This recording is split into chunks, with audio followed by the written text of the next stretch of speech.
નમસ્કાર. ચાલો આજે એક નાનકડા પણ અદ્ભુત સફર પર નીકળીએ. ક્યારેય વિચાર્યું છે કે એક સુંદર મજાનું ફૂલ કેવી રીતે એક આખા ફળમાં અને ભવિષ્યની પેઢી માટેના બીજમાં ફેરવાઈ જાય છે? આ વનસ્પતિ જીવનનું એક જાદુઈ પરિવર્તન છે. આજે આપણે એ જ રહસ્યને સ્ટેપ બાય સ્ટેપ સમજવાના છીએ. અને આ જ સવાલ આપણી આખી વાતચીતનો પાયો છે. એક ફૂલની સુંદરતા ફક્ત એની પાંખડીઓમાં નથી હોતી, પણ એના ગર્ભમાં જે જીવનનું વચન છુપાયેલું છે ને એમાં હોય છે. પણ આખી પ્રક્રિયા થાય છે કઈ રીતે? એનો જવાબ ફૂલના પોતાના બંધારણમાં જ રહેલો છે. તો આપણી સફર શરૂ થાય છે પુષ્પના સૌથી મહત્વના અને સુરક્ષિત ભાગથી, એટલે કે એના અંડાશયથી. આ જે જગ્યા છે જ્યાં ભવિષ્યના બીજ, જેને આપણે અંડક કહીએ છીએ, એ એક ખાસ વ્યવસ્થામાં ગોઠવાયેલા હોય છે. અને આ ગોઠવણ જ નક્કી કરે છે કે ફળ કેવું બનશે. આ જે ખાસ ગોઠવણ છે ને, એના માટે એક વૈજ્ઞાનિક શબ્દ છે જરાયુ વિન્યાસ. સાવ સાદા શબ્દોમાં કહીએ તો અંડાશયની અંદર અંડકોષ ક્યાં અને કેવી રીતે જોડાયેલા છે, બસ એની જ આખી ડિઝાઇન. આ એક પ્રકારની બ્લુપ્રિન્ટ છે જે બતાવે છે કે ફળ બન્યા પછી બીજ ક્યાં જોવા મળશે. ચાલો પહેલો પ્રકાર જોઈએ, ધારાવર્તી. આને સમજવા માટે બસ વટાણાની એક શીંગને મનમાં લઈ આવો. અહીંયા અંડક અંડાશયની દિવાલ પર એક સીધી લાઇનમાં એક ધાર પર ગોઠવાઈ જાય છે, બરાબર એવી જ રીતે જેવી રીતે શીંગની અંદર વટાણાના દાણા એક હરોળમાં હોય છે. હવે વાત કરીએ અક્ષવર્તી પ્રકારની.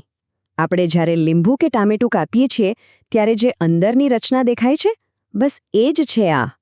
અહીં અંડાશય અલગ અલગ ખંડોમાં વહેંચાયેલું હોય છે અને બધા અંડકો બરાબર વચ્ચેની ધરી પર લાગેલા હોય છે. ત્રીજો પ્રકાર છે ચર્મવર્તી. આ દારૂડી જેવી વનસ્પતિમાં જોવા મળે છે. અક્ષવર્તીથી આ સાવ ઉલટું છે. અહીંયા અંડકો વચ્ચેની ધરી પર નહીં, પણ અંડાશયની અંદરની દિવાલ પર, એટલે કે એના પરિઘ પર ગોઠવાયેલા હોય છે. હવે આવે છે મુક્ત કેન્દ્રસ્થ. ડાયન્થસ અને પ્રિમરોઝ જેવા ફૂલોમાં આ પ્રકારની ગોઠવણ હોય છે. અહીં પણ અંડકો કેન્દ્રની ધરી પર જ હોય છે, પણ અક્ષવર્તીની જેમ વચ્ચે કોઈ પડદા કે દિવાલો નથી હોતી, એટલે તો એને મુક્ત કેન્દ્રસ્થ કહેવાય છે. અને જરાયુ વિન્યાસનો છેલ્લો મુખ્ય પ્રકાર છે તલસ્થ. આ આપણને સૂર્યમુખી અને ગલગોટામાં જોવા મળે છે. અહીં રચના એકદમ સિમ્પલ છે. અંડાશયના તળિયે એટલે કે બેઝ પર ફક્ત એક જ અંડક જોડાયેલું હોય છે. એકદમ સરળ અને કાર્યક્ષમ. ઓકે, તો જરાયુ વિન્યાસની બ્લુપ્રિન્ટ તૈયાર છે. ફલનની પ્રક્રિયા પણ પૂરી થઈ. હવે શું? હવે શરૂ થાય છે એક મોટું પરિવર્તન. આખું અંડાશય પોતે જ ફળ બનવાની દિશામાં આગળ વધે છે. અને એનું મુખ્ય કામ શું? અંદર રહેલા બીજનું રક્ષણ કરવું અને એના ફેલાવામાં મદદ કરવી. તો ફળ એટલે ખરેખર છે શું? બાયોલોજીની દ્રષ્ટિએ જોઈએ તો ફળ બીજું કંઈ નહીં પણ ફલન પછી વિકસેલું એક પાકેલું અંડાશય છે. અંડાશયની જે દિવાલ હોય છે એ જ ફળની દિવાલ બની જાય છે, જેને ફલાવરણ કહેવાય છે. અને એની અંદર બીજ એકદમ સુરક્ષિત રહે છે. હવે આ ફલાવરણમાં પણ પાછા 3 અલગ અલગ લેયર્સ એટલે કે સ્તર હોય છે. સૌથી બહારની જે છાલ હોય એ છે બાહ્ય ફલાવરણ. વચ્ચેનો જે માસલ અને રસાળ ભાગ છે, જે મોટે ભાગે આપણે ખાઈએ છીએ, એ છે મધ્ય ફલાવરણ. અને સૌથી અંદરનું કઠણ સ્તર જે બીજને ઘેરીને રાખે છે એ છે અંતઃફલાવરણ. આને સમજવા માટે નાળિયેરથી બેસ્ટ ઉદાહરણ કોઈ નથી. નાળિયેર એક ડ્રૂપ પ્રકારનું ફળ છે. એની સૌથી બહારની લીલી છાલ એ બાહ્ય ફલાવરણ. વચ્ચેનો જે રેસાવાળો ભાગ છે એટલે કે છોતરા એ મધ્ય ફલાવરણ. અને જે કઠણ કાચલી છે એ છે અંતઃફલાવરણ, જેની અંદર પાણી અને ગર્ભ સુરક્ષિત રહે છે.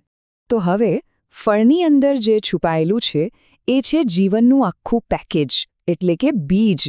બીજ કોઈ નાનો કણ નથી, પણ એમાં એક આખી નવી વનસ્પતિની સંભાવના સમાયેલી છે. એની અંદર ભવિષ્યનો છોડ અને એના શરૂઆતના દિવસો માટેનો ખોરાક પણ સંગ્રહાયેલો હોય છે. કોઈપણ બીજને આપણે જોઈએ ને તો એના મુખ્ય 3 ભાગ હોય. સૌથી બહાર એક રક્ષણાત્મક કવચ, જેને કહેવાય બીજાવરણ. એની અંદર હોય છે ભ્રૂણ, એટલે કે એક નાનકડો સૂતેલો છોડ. અને આ ભ્રૂણને પોષણ આપવા માટે હોય છે ભ્રૂણપોષ, જે એક રીતે એનો લંચ બોક્સ છે, ખોરાકનો ભંડાર. પણ હા, બધા બીજ એકસરખા નથી હોતા.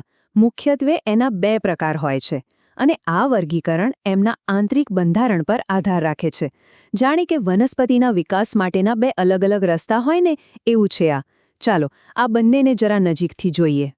આ બંને વચ્ચેનો સૌથી મોટો અને મુખ્ય તફાવત છે બીજપત્રોની સંખ્યા. દ્વિદળી બીજ નામ પ્રમાણે જ એમાં 2 બીજપત્રો હોય છે, જ્યારે એકદળી બીજમાં માત્ર એક જ.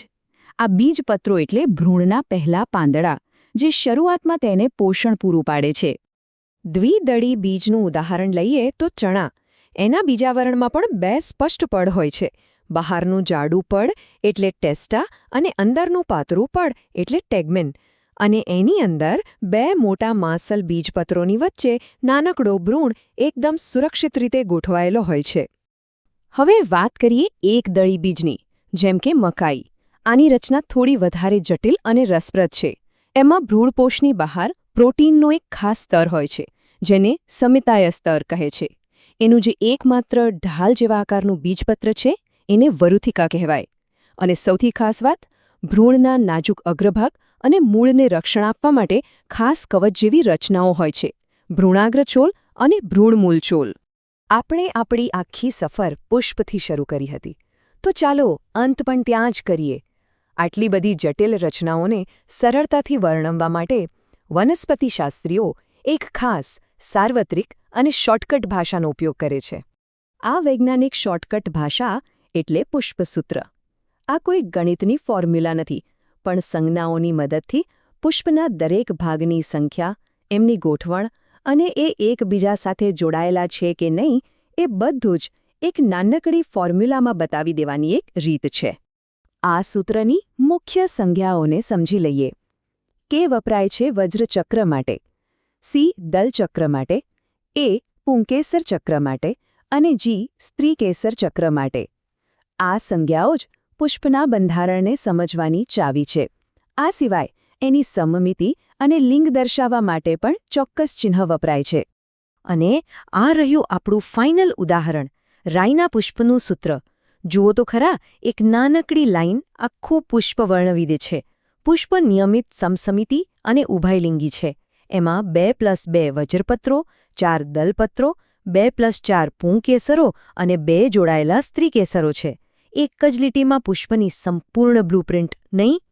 તો અંતમાં બસ એક વિચાર, જો એક આટલું સરળ સૂત્ર પુષ્પ જેવી જટિલ રચનાને આટલી સુંદર રીતે સમજાવી શકતું હોય, તો કુદરતમાં જીવનની એવી બીજી કેટલીય અદ્ભુત બ્લુપ્રિન્ટ્સ છુપાયેલી હશે જે હજુ આપણે ઉકેલવાની રાહ જોઈ રહી છે.